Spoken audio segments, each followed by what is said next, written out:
Ernesto barreling towards Bermuda, and we'll be feeling the effects in the form of potentially dangerous rip currents. Good evening, and thanks for joining us. I'm Natasha Verma. Steve has the night off. Here's what you need to know about the hurricane's impact on our area. So beaches from the Jersey Shore to the South Shore of Long Island are at high risk for rip currents, and city beaches in Brooklyn and Queens, including Jacob Riis Beach, will be closed for swimming tomorrow and Sunday. And as we told you about the impact Ernesto is going to be having on the city beaches, Fox 5 cameras at the Jersey Shore earlier, which is also bracing for the danger of rip currents.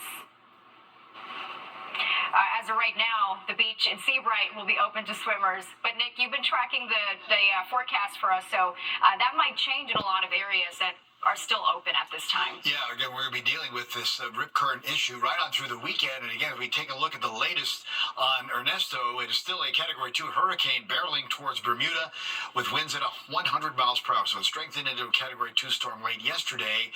Again, it's not going to have a direct impact here on the United States, but we will be seeing those large swells that will start coming in overnight into tomorrow. And that's when the rip current risk will really go up. That high rip current risk is there. And this will be dangerous, too. And this is going to last, like I said, through the weekend. Again, there's Bermuda, so it's getting very, very close. It's now 95 miles south-southwest of the island. And again, it will be advancing northward here as a Category 2 storm, eventually weakening a little bit as it moves up in towards the Atlantic. But again, off the east coast, it's going to be close enough that we'll deal with these large swells, potentially 3 to 5 foot waves getting up to maybe as high as 8 feet. So that'll come crashing onto the Jersey Shore and particularly, again, the South Shore of Long Island. So a little dangerous for boaters, too, with a small craft advisory that is in effect.